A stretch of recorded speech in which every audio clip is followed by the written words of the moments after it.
Saudara, demo menolak tunjangan anggota DPR pecah di berbagai kota. Unjuk rasa menjadi gambaran betapa kecewanya rakyat kepada negara dan wakil rakyat. Karena di saat ekonomi yang sedang tidak baik-baik saja, PHK di mana-mana, biaya hidup tinggi, DPR yang notabene adalah wakil rakyat justru mendapat tunjangan fantastis. Lalu akankah kebijakan gaji dan tunjangan ini bisa dikaji ulang? Dan benarkah demo DPR juga sebagai kritik karena DPR tidak bersuara keras terhadap polemik kebijakan pemerintah? Dikarenakan semua partai politik ini sudah satu gerbong dengan pemerintah. Kita akan bahas bersama dengan sejumlah narasumber yang sudah hadir ke Studio Orange Kompas TV. Sudah ada pengamat politik sekaligus Direktur Eksekutif Parameter Politik Indonesia. Sudah ada Mas Adi Prayitno. Selamat pagi, Assalamualaikum Mas Adi. Waalaikumsalam, pagi Adisti. Mas Adi tampaknya tersedak ini karena melihat aksi demo kemarin atau gimana nih tunjangannya ya. Nah juga ada Ketua PBHI Bang Julius Ibrani. Selamat pagi Bang. Selamat pagi Adisti, terima kasih. Iya, kemudian nanti juga akan bergabung melalui sambungan telepon. Kemudian ada anggota DPR RI dari fraksi PKS, Bung Jazuli Juwaini. Tapi nanti kita akan coba menghubungi kembali Bung Jazuli untuk bisa berdiskusi dan juga berdialog di Sapa Indonesia pagi hari ini. Saya ke Bung Julius Ibrani dulu. Bung, ini kan kalau kita lihat ya, kemarin di DPR pecah, ricuh begitu ya. Banyak sekali yang ditangkepin begitu ya, yang diamankan. Ada 300 lebih, bahkan ada pelajar begitu. Tapi kemudian ada yang mengatakan, wah ini belum jelas nih tuntutannya, banyak yang juga tidak mengerti. Nah kalau Bung Julius ini menanggapi seperti apa? Jadi aksi besar kemarin itu bukan terjadi, bukan dipersiapkan, bukan ramai H-1, tapi sudah berbulan-bulan. Ini merupakan akumulasi dari kekhawatiran, ketakutan, dan berujung pada kemarahan. Soal apa? Soal persoalan pajak kita, penerimaan negara kita, situasi ekonomi, kemudian jaminan dari pemerintah agar masyarakat bisa bertahan hidup, harapan tinggi terhadap makan bergizi gratis yang kemudian juga masih banyak problematikanya, dan terakhir dipicu dengan kenaikan tunjangan anggota DPR yang bukan hanya bicara soal etika, moral gitu ya, tapi justru melanggar Undang-Undang Keuangan Negara. Nanti akan saya bahas detail soal itu. Nah, ini sudah berbulan-bulan, dan ketika dia ingin mengaspirasikan satu hal, pemicunya adalah kenapa kalau kami susah, kalian mewah. Kami dipaksa susah, kalian malah mewah. Ini yang ditagih oleh masyarakat, ini yang ditagih oleh rakyat. Dan dijanjikan bahwa pintu DPR RI akan terbuka luas membahas aspirasi, menerima aspirasi. Tapi kemarin jangankan membahas aspirasi, dibuka saja pintu tidak. Itu yang pertama. Yang kedua, belum apa-apa masyarakat dihadapkan pada situasi penanganan massa seperti perusuh, seperti pelanggar. Itu belum terjadi apa-apa karena tim kami ada di lapangan sana, dipasang mobil rantis, tim pembubar paksa dengan berbagai macam persenjataan yang lengkap. Ini kan tentu bertentangan dengan apa yang seharusnya menjadi tanggung jawab negara merespon demokrasi. Penyampaian aspirasi kalau tidak salah kan itu berlangsung siang di depan gerbang utama DPR begitu ya. Tapi kemudian kok ya sudah dipukul mundur begitu ya, sudah dipukul mundur, disemprotkan gas, semprotkan water cannon begitu ya, sampai akhirnya mundur sampai akhirnya bergeserlah ke belakang. Betul. Di gerbang Pancasila. Nah, ini bagaimana temuan PBHI soal itu? Yang perlu kami sampaikan adalah apa yang sering kita lihat ya di video pas terjadi kericuhan dan segala macam, itu sebetulnya dampak. Tapi kalau kita mundur ke belakang, kami melihat ada semacam prakondisi, gerbang-gerbang dilumuri oli dan segala macam. Ada orang warawiri seolah-olah memperhitungkan berapa banyak orang yang akan datang, bagaimana cara memukul mundur. Dan yang ketiga adalah mari kita lihat perlengkapan dan peralatan yang digunakan oleh aparat kepolisian.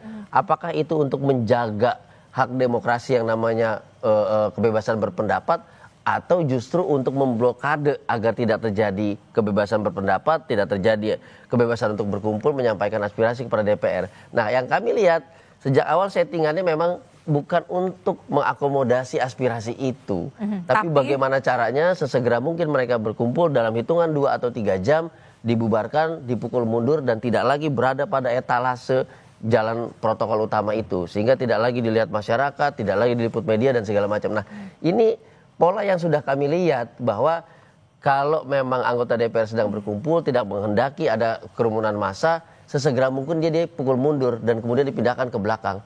Ini kami sudah lihat, presidennya sudah berkali-kali, sudah banyak gitu kan.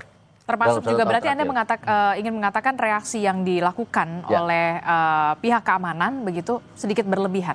Bukan hanya berlebihan, satu dia melanggar ketentuan di dalam pengendalian massa, ketentuan di dalam peraturan internal tentang bagaimana merespon aksi demonstrasi, bagaimana menetapkan eskalasi penggunaan yang menentukan penggunaan peralatan, perlengkapan dan pendekatan. Kami tidak melihat di situ misalnya Mas Ade Ari menjelaskan, oh kami sudah dekati koordinator aksinya, kami membukakan ruang, kami menyampaikan kepada DPR bahwa koordinator aksi mewakili para pendemo untuk menyampaikan aspirasi. Itu belum ada sama sekali. Belum ada sama sekali dan kemudian langsung disampaikan bahwa terjadi kericuhan di sini, terjadi vandalisme di sini, terjadi perusakan di sini. Hilir yang disampaikan, yang kemudian disampaikan juga bahwa ini oknum-oknum tertentu yang tidak beridentitas.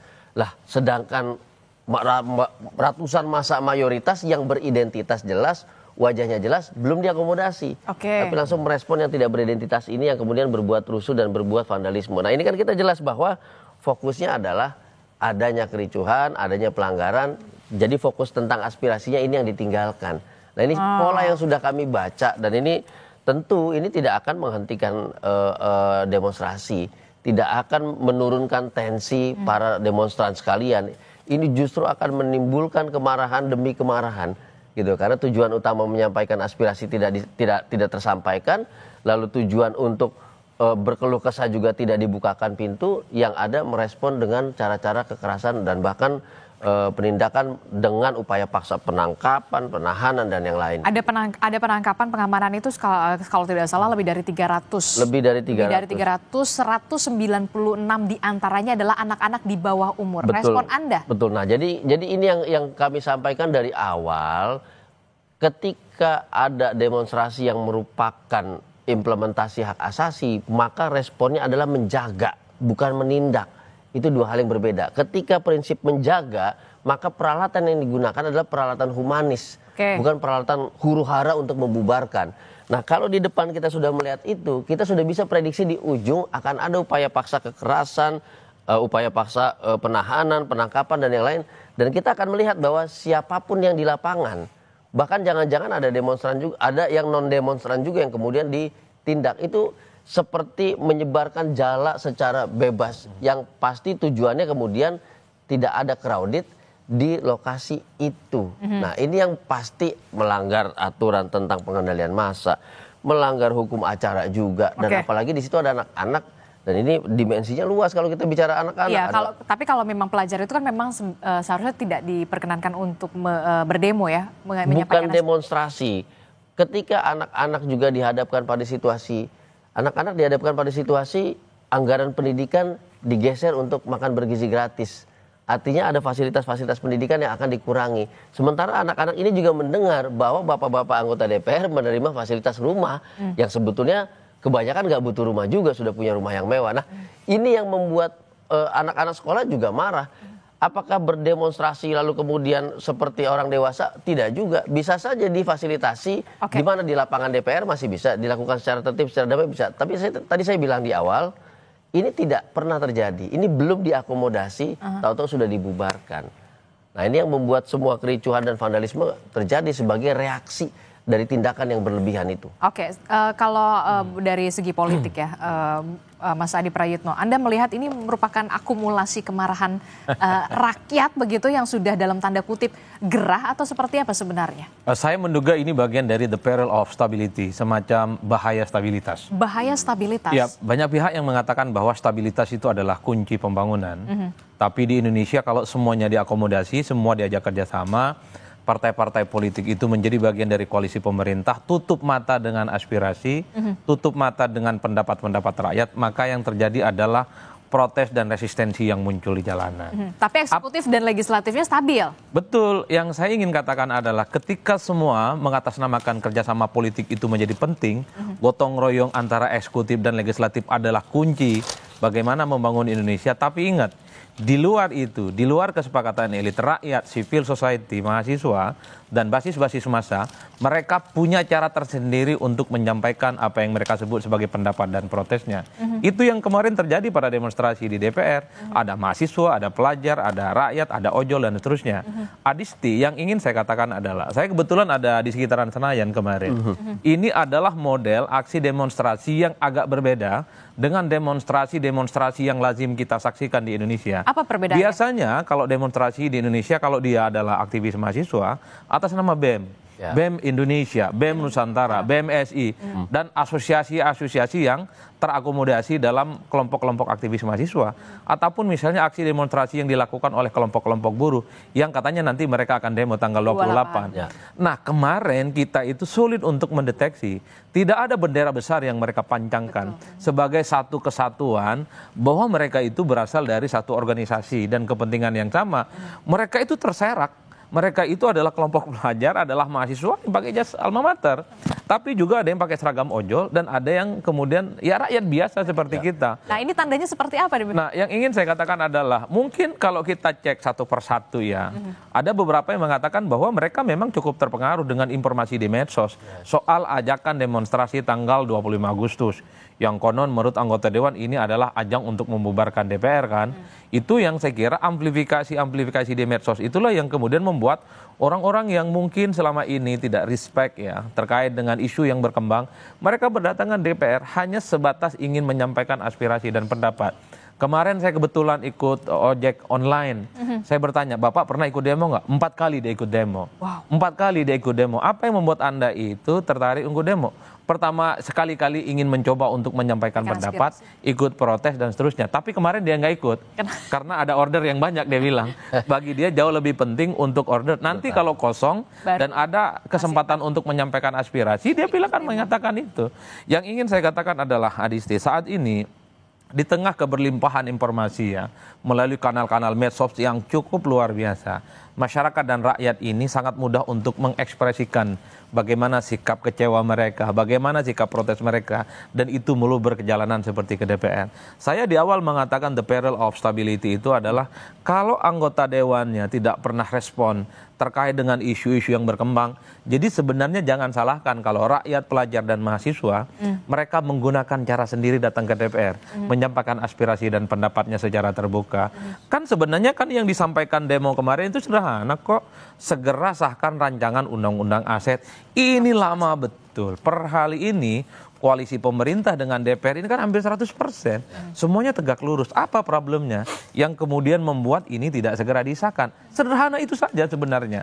Oke kata rakyat, oke kata pelajar dan mahasiswa, kalau tidak didengarkan mungkin harus protes ke DPR bawa spanduk dan baliho dengan cara seperti kemarin. Atau misalnya tuntutan-tuntutan lain soal ya tunjangan ya. Kalau saya sebenarnya sebagai peneliti soal tunjangan DPR 50 juta ataupun dari 4 juta yang soal BBM jadi 7 adalah hal alamiah karena anggota dewan ini kerjaannya banyak ya. Tapi karena ini tidak mampu dijelaskan dengan baik kepada publik jadi ribut. Satu sisi di tengah orang susah cari pekerjaan, tapi kok kemudian muncul berita-berita anggota dewan tunjangannya banyak. Adisti, periode ini anggota dewan 2004-2029 itu tidak mendapatkan rumah dinas. Ya. Kita tahu bahwa DPR sebelumnya dapat rumah dinas, jadi nggak perlu duit 50 juta setiap bulan. Kalau sejak dilantik kemarin, awal-awal DPR 2024-2029 mengatakan bahwa akan ada tunjangan untuk kawan-kawan DPR gitu, entah itu ngekos, entah itu ngontrak atau sewa hotel, karena mereka nggak dapat tunjangan mungkin tidak akan segaduh ini. Kan sebenarnya 50 juta itu untuk mengganti rumah dinas yang sebelumnya. Sebagai kompensasi. Sebagai kompensasi. Ini terputus komunikasinya. Ada komunikasi yang tidak clear di sini menurut Anda begitu. Dari anggota dewan yang dikomunikasikan kepada masyarakat dan juga publik menurut Anda. Betul, di antara sekian banyak besaran jumlah tunjangan yang diributkan itu adalah yang 50 juta.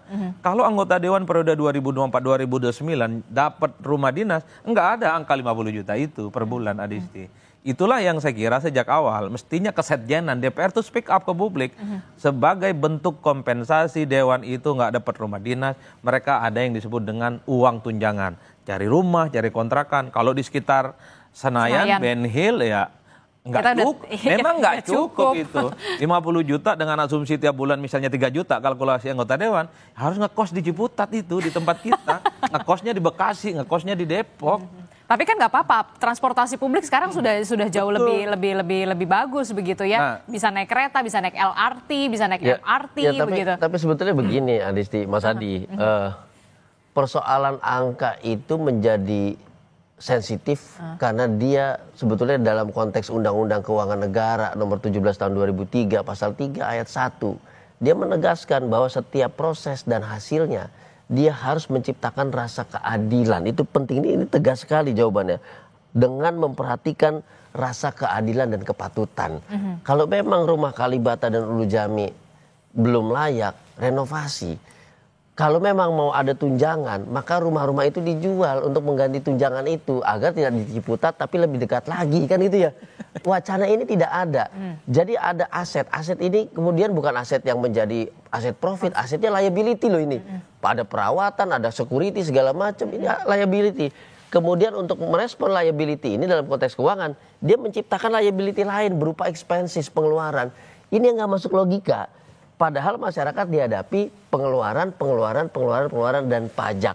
Nah, kalau kita ngomong sensitivitas, oh itu personal, ada yang nggak sensitif jangan dipaksain. Oke, makanya saya tegaskan, baca pasal 3 Undang-Undang 17 tahun 2003 tentang keuangan negara, di mana di situ ada wajib untuk memperhatikan rasa keadilan dan kepatutan. Ini harus saya tegaskan, tidak adil dan tidak patut.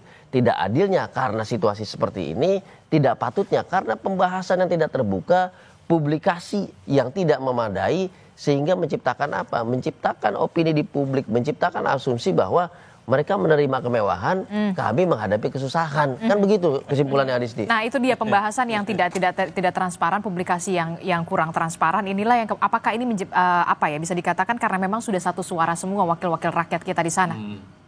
Ya, itulah yang sebenarnya ketika aspirasi-aspirasi yang muncul dari bawah tidak mendapatkan respon. Beberapa waktu yang lalu publik itu heboh soal pengibaran bendera One Piece.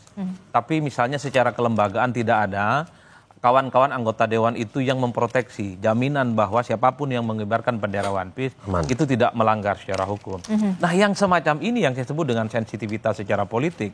Padahal kan bendera One Piece seperti bendera-bendera kartun yang lain, nggak ada angker-angker dan tidak ada serem-seremnya. Terkait dengan soal rancangan undang-undang perampasan aset, terkait dengan tunjangan gaji, terkait dengan kinerja dewan. Ini kan sebenarnya sejak lama disorot, Adisti. Bagaimana ada disparitas yang cukup luas dibaca oleh publik. Satu sisi mendapatkan fasilitas dan gaji yang sangat fantastis, tapi kinerja legislasinya sangat rendah. Di tahun ini saja kan kita tahu bahwa ada sekitar puluhan target undang-undang yang mungkin dibahas baru satu. 43 sekian. 43 yang dibahas baru satu. Misalnya. Dan itu revisi di undang-undang TNI. Itu yang dari segi kuantitatif, TNI. Tapi dari segi kualitatif kan kita juga mengukur ada tidak undang-undang yang secara serius itu dibuat untuk keberpihakan rakyat secara umum. Itu belum kelihatan. Jadi saya kira protes-protes politik yang dilakukan oleh kawan-kawan aktivis kemarin, mahasiswa, pelajar, dan rakyat ini adalah cacat bawaan dari kawan-kawan DPR yang sejak lama sebenarnya kinerjanya itu ditagih. Dalam banyak hal harus saya katakan, bahkan rakyat itu memaklumi mendapatkan fasilitas wah, tunjangan yang wah, kalau kinerjanya mantap, betul-betul untuk rakyat, aspirasi itu sesuai dengan kepentingan masyarakat secara umum, rasa-rasanya jangankan tunjangan 50, jangankan tunjangan BBM dari 4 juta jadi 7 juta, rakyat pun memaklumi, ditambah 4 kali lipat nggak ada masalah. Kalau memang sudah... Kalau sesuai dengan ekspektasi, problemnya adalah satu sisi rakyat itu punya keyakinan, ini kok kinerjanya belum mantap, tapi yang justru muncul angka-angka tunjangan. Kita aja kerja aja ada KPI-nya ya. Yes, jelas. Sebagai mekanisme. Nah, makanya saya katakan ini menarik kalau Mas Adi bicara soal target kinerja gitu ya. Di mana-mana ada target kinerja, maka ada output hasilnya undang-undang. Atau paling tidak draftnya telah mengalami kemajuan, ada progres di situ dari tahap 1 ke tahap 2 segala macam. Nah, satu lagi, jangan lupa bahwa 43 rancangan undang-undang dalam daftar prioritas prolegnas itu juga belum ada evaluasi apakah itu yang menjadi aspirasi masyarakat. Itu dulu. Itu dulu. Jangan-jangan agendanya lebih banyak agenda politiknya ketimbang agenda aspirasi masyarakat. Contoh satu misalnya ya. guru dan dosen yang sedang ribut bahkan mengalami sindiran-sindiran dan kemudian diklarifikasi oleh Sri Mulyani. Ini ada revisinya nggak tentang perbaikan nasib guru dan dosen terkait dengan status dan segala macam? Ini udah disulkan bertahun-tahun loh, itu belum ada. Yang kedua adalah kita ramai dalam konteks hak asasi manusia, perbaikan sistem misalnya apakah hak asasi manusia ini bisa diimplementasikan. Ini juga belum ada, padahal ramai di dalam kampanye Prabowo kemarin setelah terpilih pun akan merevisi besar-besaran skema dan juga paket undang-undang hak asasi manusia termasuk Komnas HAM-nya. Sampai sekarang ini nggak kelihatan, gitu. Jadi selain tadi daftarnya juga ini belum diidentifikasi, ini daftar RUU politik atau daftar RUU yang memang mengakomodasi kepentingan publik. Nah, antara politik dan publik ini juga belum jelas. Jangan-jangan 43 tadi udah terlalu banyak untuk dibahas kemudian baru satu yang gol, dan ini bukan publik, kepentingan publik juga, kepentingan politik juga. Ini PR. Masyarakat akan merasa bahwa kok kami mengeluarkan pajak membiayai pembahasan legislasi RUU yang isinya kepentingan politik bukan kepentingan publik.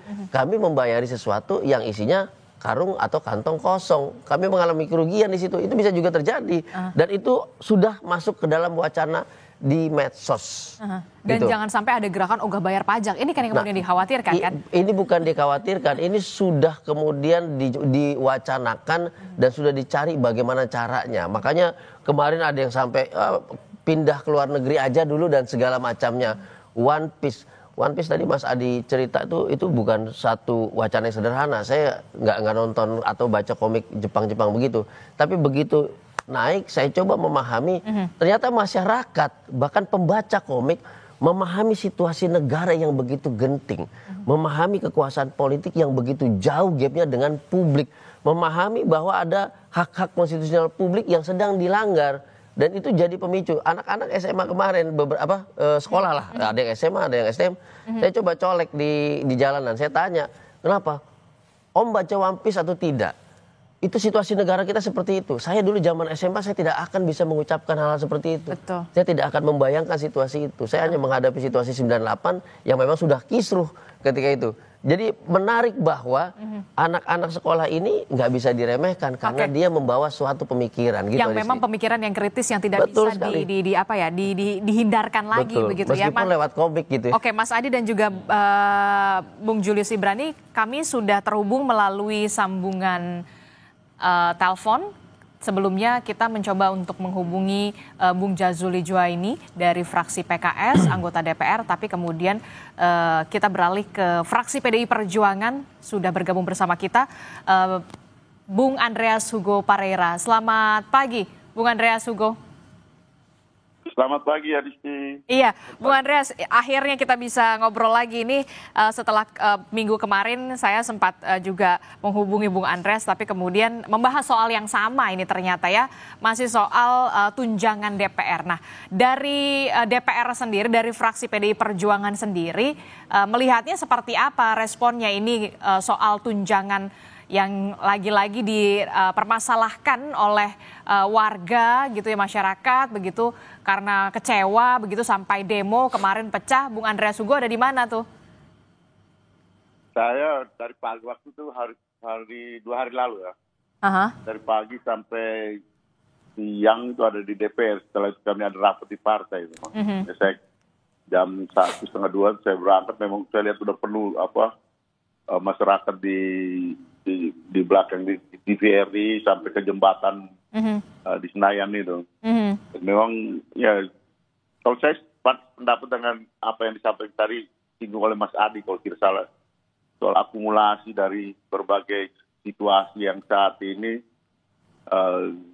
terakumulasi dan kemudian terekspresikan dengan DPR ini sebagai salah satu sasaran. Tapi banyak hal yang mungkin ada di masyarakat yang masyarakat merasakan ada ketidakpuasan yang kemudian ya DPR ini salah satu hal yang kebetulan aja gitu, dalam arti ada yang menyampaikan soal tunjangan dan dari situ itu menjadi seperti bensin yang disiram ke api gitu. Karena sudah ada di masa sebelumnya kita lihat soal munculnya bendera One Piece, terus kemudian ya hal-hal yang sudah terekspresikan di masyarakat. Saya kira ini perlu tidak dilihat kasusnya saja, gitu. Tapi harus dilihat ini sebagai suatu fenomena yang perlu diperhatikan lebih dalam jangka yang lebih panjang. Tapi yang kemudian tapi yang kemudian lagi ramai ini kan lagi soal tunjangan DPR. Anda sebagai anggota Dewan sebenarnya setuju nggak sih ini tunjangan Anda ini dinaikkan, atau kemudian Anda juga sebenarnya nggak setuju-setuju amat tunjangan Anda dinaikkan, Bung Andreas? Ya, itu sebenarnya saya di dalam pembahasan sebelum di Kompas TV ini juga, saya jujur aja saya sebenarnya tidak terlalu memperhatikan juga gitu ini soal tunjangan kita dari dulu. Masuk DPR juga tidak pernah tanya gaji kita berapa gitu. Ya dalam proses ini keputusan itu ya tidak ada di anggota per anggota gitu. Tetapi itu dilakukan ya kalau di DPR itu masih di Banggar dan di Kementerian Keuangan kemudian disampaikan. Tapi secara kelembagaan di DPR yang namanya tunjangan ini memang dari dulu sudah ada gitu. Nah, yang namanya biaya perumahan itu ya kalau dulu ada rumah dinas, ya setelah tidak dapat rumah dinas ya kemudian dapat tunjangan perumahan ini. Soal besarannya itu terus terang saya tidak terlalu tahu persis hitungannya. Itu yang mungkin yang melakukan itu pasti antara Kementerian Keuangan dengan Kesekjenan dan di DPR itu dengan BURT biasanya. Tapi dengan melihat adanya demo begitu ya, reaksi yang diberikan oleh masyarakat sampai demo ini pecah begitu ya di DPR, Anda merasa secara individu sudah tepatkah kemudian Kementerian Keuangan, Banggar DPR untuk menaikkan tunjangan bagi anggota Dewan di saat ekonomi yang sedang tidak baik-baik saja, Bung Andreas? Saya kira kemarin sudah diputuskan untuk dibatalkan itu, Mbak. Kemarin sudah diputuskan untuk dibatalkan kalau tidak salah apa yang disampaikan oleh Pak Dasko. Soal tunjangan ini kemarin sudah diputus bahwa ini sampai dengan Oktober, karena memang banyak juga anggota-anggota DPR yang dari daerah yang kemarin saya tahu juga karena mereka babak pelur juga cari kontrakan sana sini, kemudian ya karena saya tinggal di apartemen di sebelahnya Kompas ini gitu, dan dari dulu saya tinggal di sini ya dulu kita sewa kemudian kita cicil dan sekarang punya ini apartemen sendiri gitu. Jadi ya buat saya juga tidak terlalu menjadi hal yang luar biasa kalau soal perumahan kayak gitu. Jadi itu sebenarnya bukan nominal yang luar biasa ya kalau menurut Bung Andreas Hugo. 50 juta per bulan. Jumlah yang besar, kalau jumlah 50 juta itu jumlah yang besar pasti. Jumlah yang besar. Artinya untuk tapi soal kepantasan itu kan relatif gitu. Tiap orang ada yang merasa pantas, ada yang merasa tidak pantas. Tapi untuk itu memang ukuran yang dilakukan ya saya kira negara sudah punya aturan main soal itu gitu. Ada yang saya pernah baca juga soal bahwa ini rumah di sekitar di Jakarta Pusat ini, sekitar DPR, sekitar gedung DPR supaya efektivitas kerja supaya sah-sah saja gitu. Ada yang menghitung seperti itu. Buat saya juga memilih ini, tapi saya tinggal di apartemen dekat-dekat sini. Oke. Termasuk juga soal ini nih, banyak sekali yang jadi akumulasi juga yang tadi disebutkan oleh Bung Julius Ibrani dan juga Mas Adi Prayitno. Ini adalah bentuk akumulasi kemarahan begitu ya. Nah, yang kemudian dipertanyakan lagi adalah ini kan rumah rakyat ya, yang seharusnya masyarakat juga bisa mengadu begitu ya kepada wakil-wakil rakyat begitu. Apakah nanti, saya sih berharap ada pertemuan lah, komunikasi yang bisa dilakukan baik dari pimpinan DPR dengan teman-teman yang kemarin juga sempat mendemo atau segala macam. Apakah nanti benar-benar akan ini terwujud atau tidak? Nanti kita akan jeda dulu, usai jeda kami akan kembali. Tetaplah bersama kami di Sapa Indonesia Pagi. Bagaimana tunjangan DPR yang kemudian kita tahu saat rakyat menolak kenaikan tunjangan DPR ini, demo terjadi di depan DPR pada 25 Agustus 2025. Ini masih membahasnya bersama Mas Adi Prayitno, kemudian ada Bung Julius Ibrani, kemudian di sambungan telepon masih ada Bung Andreas Hugo. Bung Andreas Hugo masih menyambung. Halo Adisti. Iya, Bung Andreas Hugo, seperti yang kita tahu 25 Agustus 2025 Ketua DPR dari fraksi PDI Perjuangan, Puan Maharani mengatakan memang siap menampung aspirasi. Nah, bentuk menampung aspirasinya itu semacam apa? Apakah sudah ada pertemuan yang sudah dilakukan oleh pimpinan DPR bersama dengan teman-teman yang kemarin berdemo untuk bisa menyampaikan aspirasi mereka ditampung secara terbuka, secara tertib begitu ya? Seperti kalau kita lihat kemarin revisi Undang-Undang TNI kan juga sempat pimpinan DPR juga sempat membuka komunikasi dengan sejumlah aktivis waktu itu di revisi Undang-Undang TNI. Nah, bentuk menampung aspirasi yang dikatakan Puan Maharani ini seperti apa? Apakah sudah terlaksana atau seperti apa?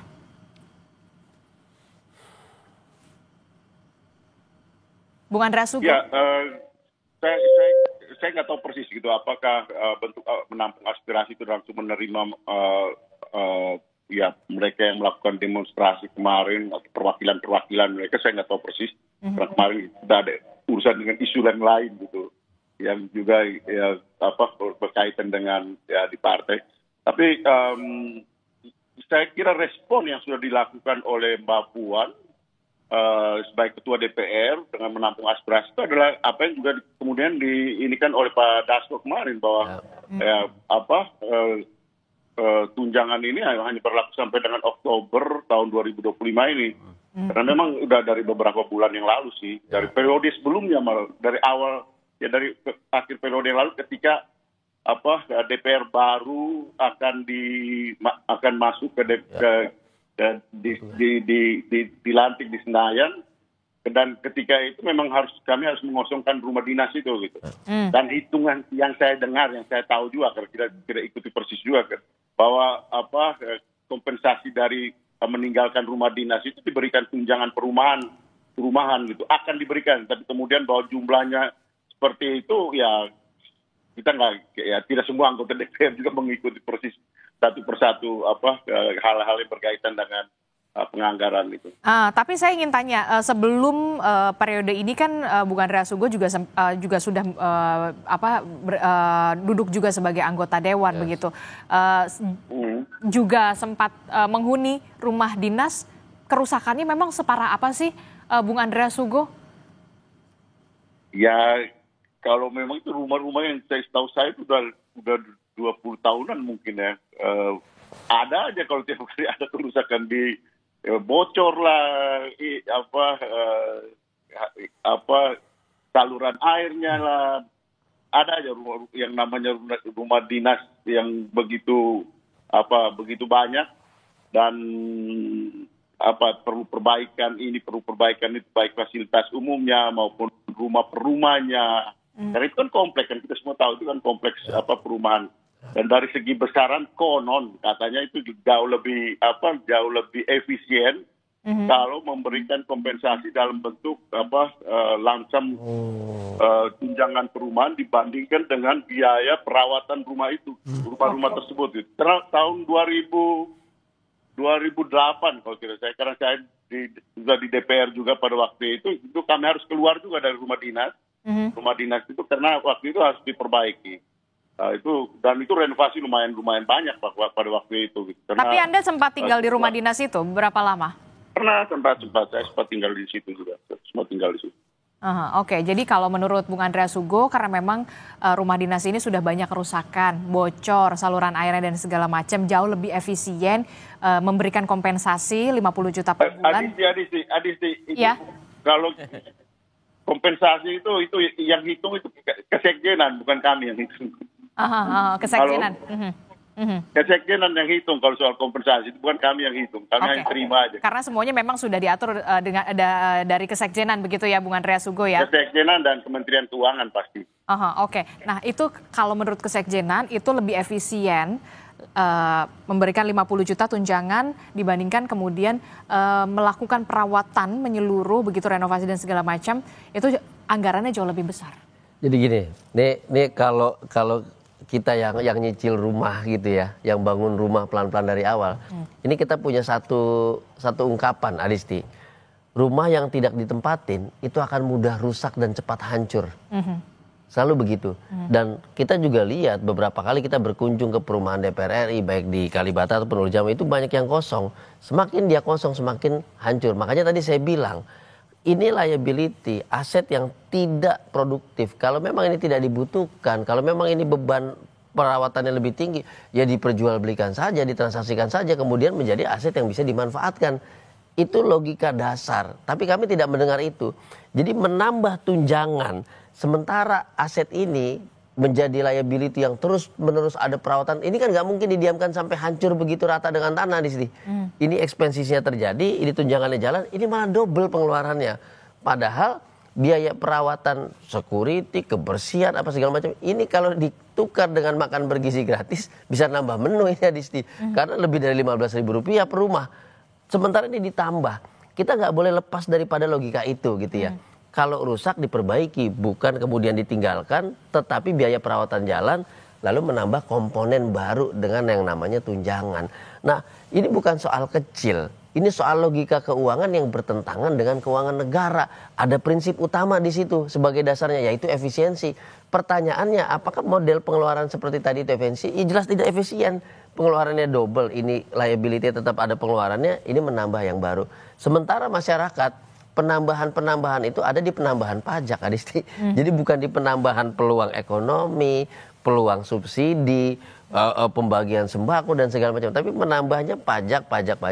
Di sini pengeluaran-pengeluaran yang menjadi beban yang dibayarkan oleh pajak. Nah itu yang menjadi kunci kemarahan. Makanya saya bilang tidak terjawab dan tidak terjelaskan. Karena mekanisme penganggarannya, mekanisme pembiayaannya itu nggak masuk di akal dan melanggar keuangan negara. Poinnya kan di situ. Makanya masyarakat marah kemudian. Masyarakat marah, gua yang susah, bukannya dibantu untuk paling tidak mendapatkan satu kehidupan yang standar gitu ya, agar tidak susah. Tapi malah memberikan satu hal yang ini menurut rakyat loh, menurut masyarakat. Angka 50 juta itu mewah, sangat mewah loh di sini. Berapa UMP DKI Jakarta? 5 juta. Artinya hanya 10%-nya saja. Sementara ini 10 kali lipatnya hanya untuk tunjangan perumahan. Ini UMP-nya untuk seluruh kehidupan. Ada anak sekolah, anak jalan-jalan, istri beli kosmetik dan segala macam. Semua ada di situ. Di 1/10 dari tunjangan yang hanya rumah saja, dan itu belum tentu dimanfaatkan. Karena masing-masing mereka udah punya rumah mewah di tempat-tempat tertentu gitu loh. Bagaimana Bung Andreas Sugo merespon ini? Bung Andreas Sugo? Respon yang mana nih? Respon yang ya, mana? Karena kita, kalau kita tadi dijelaskan oleh Bung Julius Ibrani dari segi logika keuangannya begitu ya, termasuk juga PDI Perjuangan, kita harapkan juga masih bisa kritis di sana begitu di DPR, Bung Andreas. Ya jujur, saya secara pribadi logika keuangan, hitungan keuangan saya tidak terlalu pandai menghitung-hitung seperti itu. Tapi ya saya kira memang dari jumlah dan dari ini memang kalau masyarakat memberikan reaksi dalam situasi seperti ini ya pantas-pantas saja, apalagi dengan apa yang disampaikan oleh teman-teman pengamat yang memahami sistem keuangan gitu. Dalam arti memang ini akumulasi, yang saya sepakat dengan apa yang tadi disampaikan, akumulasi dari situasi sosial yang terjadi di masyarakat. Ini kalau tidak kalau dilihat ini hanya sebagai kasus, akan muncul juga kasus-kasus yang lain gitu.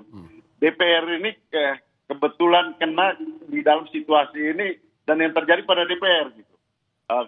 Kemarin kalau misalnya One Piece itu juga tidak diberikan respon yang pas, itu juga akan berkembang. Ini kan akumulasi yang terus bisa terjadi kalau grand policy-nya ya, kalau kebijakan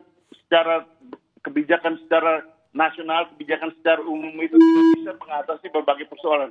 Kenapa? Karena persoalan ekonomi itu akan selalu menjadi pemicu terhadap persoalan-persoalan sosial dan politik yang berikut gitu. Dan ingat peristiwa yang terjadi tahun 98 gitu. Nah, di sini kan fenomena ini harus dilihat sebagai suatu persoalan secara umum.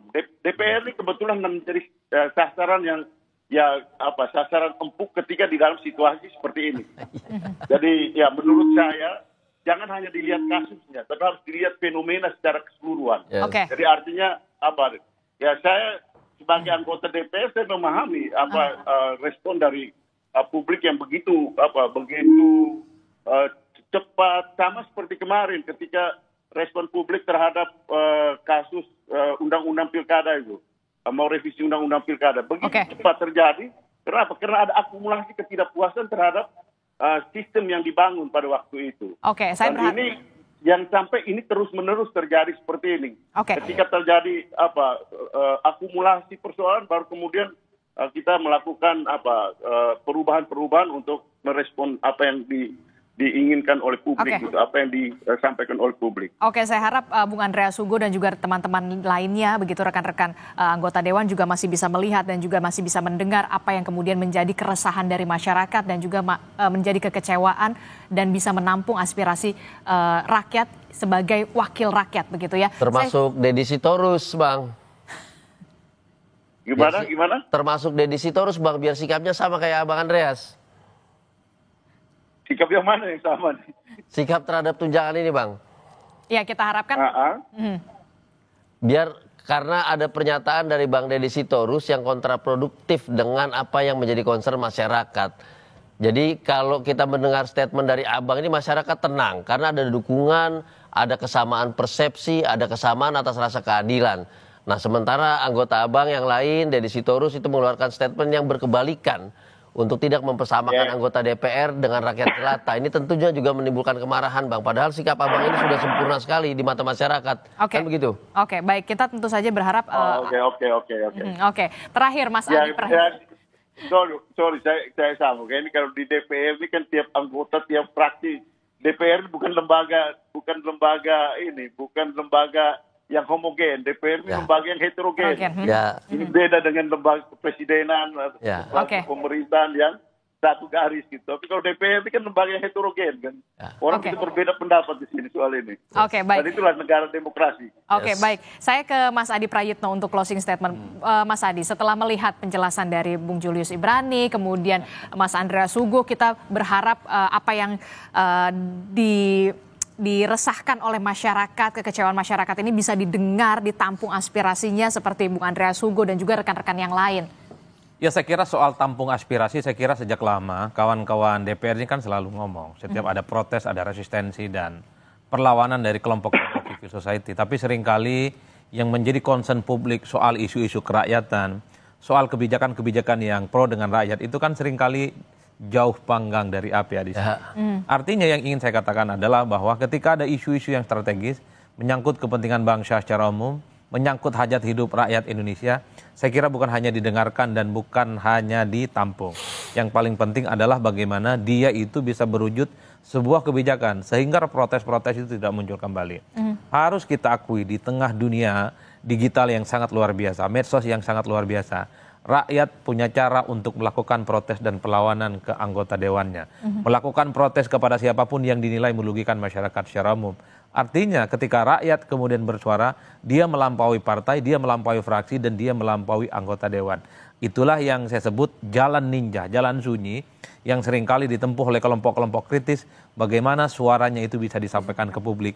Di medsos sudah ngomong, melalui kanal-kanal media sudah ngomong, tapi tidak didengarkan. Maka satu-satunya cara adalah dengan cara konvensional. Turun ke jalan, bawa spanduk dan menuntut sejumlah aspirasi yang menurut mereka hanya dengan cara itu suara mereka itu akan didengarkan. Kan publik bertanya-tanya, bisa tidak kalau isu-isu yang disampaikan oleh aktivis mahasiswa dan rakyat seperti soal misalnya rancangan undang-undang aset, koruptor dan seterusnya itu seperti halnya direspon dengan cepat terkait dengan isu pemakzulan beberapa waktu yang lalu. Sejumlah purnawirawan, nggak ada protes, nggak ada demonstrasi, tapi mengusulkan pemakzulan dan langsung direspon. Kan indah betul kayaknya hidup. Tapi aktivis-aktivis mahasiswa, rakyat dan pelajar ini kan harus goyang-goyang pagar DPR dulu. Baru kemudian muncul akan didengarkan dan akan direspon. Secara prinsip adalah rakyat tidak akan marah, tidak akan protes. Sepanjang apa yang terjadi hari ini memang sesuai dengan keindahan yang diinginkan. Kesejahteraan, stabilitas itu akan terwujud seiring dengan bagaimana rakyat itu memang harus di atas segala-galanya, bukan hal yang lain. Itulah yang saya kira ini adalah satu bonus di mana pola pikir rakyat itu semakin maju dan bahkan dia melampaui keinginan-keinginan yang kita harapkan. Makanya kalau besok-besok ada protes, ada demo, tanpa harus atas nama embel-embel B, harus ada embel-embel nama buruh, petani, dan layan. ini adalah yang disebut dengan New Social Movement. Yes. Gerakan sosial baru yang mereka itu nggak perlu figur, nggak perlu ormas, nggak perlu kelompok. Yang paling penting mereka menyeruakan di media sosial, ayo kumpul tanggal 25 Agustus, ayo kumpul 28, kumpul mereka tanpa termasuk identitas juga yang apapun. 28 Agustus nanti? Betul sekali. Itu akan terwujud juga sama? Sama. Dengan tuntutan yang sama? Dengan tuntutan yang sama. Jadi gini, ini penting Adisti. Dalam situasi tingginya ketidakpercayaan masyarakat terhadap kebijakan, terhadap pimpinan, baik di eksekutif ataupun legislatif, ini yang paling dikhawatirkan dia akan menimbulkan yang namanya civil disobedience. Kemarin itu salah satu bentuk civil disobedience. Ada vandalisme, ada kekerasan yang juga dilakukan oleh kerumunan massa demonstran. Itu adalah ekspresi civil disobedience. Nah, tapi mari kita lihat mundur ke belakang. Presiden Prabowo melalui Sufmi Dasko berhasil melakukan integrasi politik. Nah, saatnya bergerak pada titik selanjutnya melakukan integrasi sosial. Rangkul masyarakat yang tanpa identitas tadi Mas Adi jelaskan. Rangkul semua yang kemudian akan menjadi pendukung utama bagi program eksekutif dan legislatif. Itu yang tinggal dilakukan dan masih kita tunggu sampai sekarang. Oke, kita akan tunggu bagaimana aksi penyampaian aspirasi teman-teman begitu ya bisa berjalan tertib dan juga tidak anarkistis begitu, tidak ada lagi perusakan-perusakan, kericuhan-kericuhan, penyampaian aspirasi bisa didengar secara terang benderang dari masyarakat ke anggota Dewan. Terima kasih Bung Julius Ibrani telah bergabung bersama kami, Mas Adi Prayitno, terima kasih. Kemudian juga ada Bung Andreas Hugo, terima kasih juga sudah bergabung bersama kami melalui sambungan telepon. Selamat pagi, Assalamualaikum, sehat selalu.